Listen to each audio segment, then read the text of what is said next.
One of the issues you may have as a keyboard player in a band is learning how to gel with the guitar player. And I'm talking about beyond the chord progressions. Once you get the chords down, where do you actually play on the keyboard? A lot of people don't think about that, right? We know the bass player has the low part of the keyboard, and the guitar player and the keyboard player share a lot of the same frequencies, right? So it's very easy to clash with that instrument, okay? So one of the things that I do is to play in different parts of the keyboard. What we're gonna do is play a 1, 5, 6, 4 chord progression in the key of C major, right?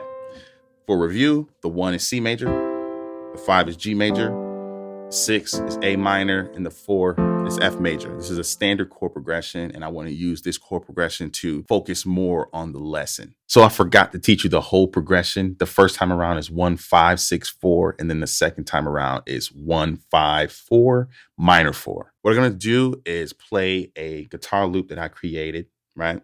In the first 8 bars is going to play the lower chords, more in the middle C area, right? For the first 8 bars. And for the second 8 bars, it's going to play higher up the octaves, okay?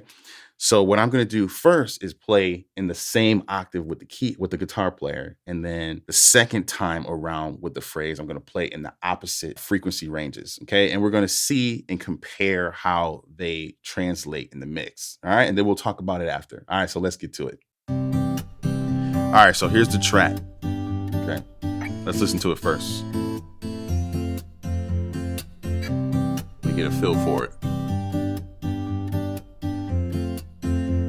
Then the second time is higher.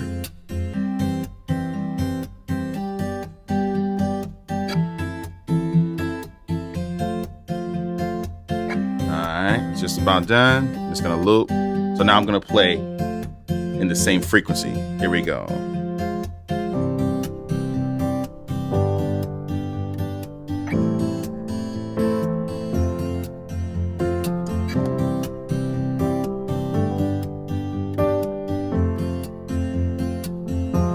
Higher.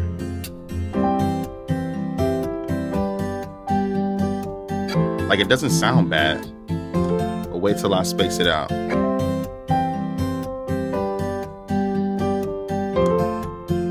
right, here we go.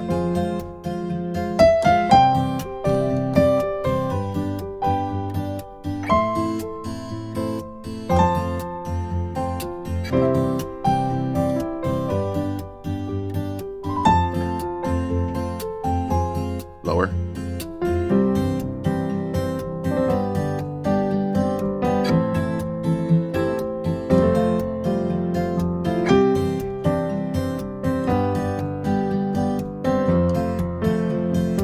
One more time.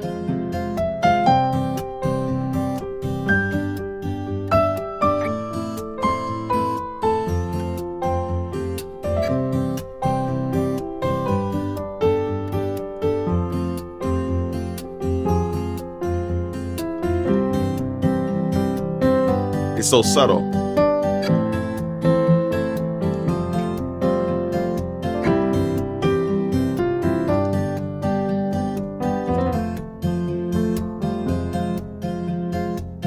Hopefully you guys were able to hear the differences of how it sounded and how it cut through the mix when I played together in the same frequency as the guitar player versus playing in a different place. That's important to consider that. And you want to treat your live performances like you would in the studio. You know, a lot of times we layer sounds rather, and have all these things and everyone's playing in the same place. And then you're wondering why you still don't sound full.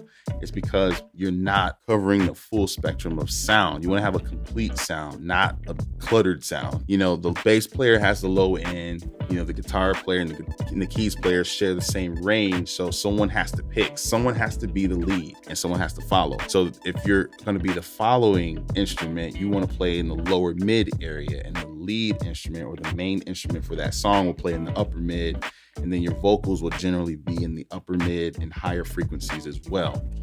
Okay. And one thing to note is that the higher you play or the higher the frequencies are, the more that can fit in that area. And the lower you go, the less that can fit. And once you figure that out, then you can start adding layers to your keyboard sound to thicken up the sound even more. If you want to learn my process of how to layer your piano and sound full without tracks, check out this next video. All right. Until then, I'll see you guys in the next video. Make sure you like, subscribe, and share, and I'll see you soon. All right. Peace.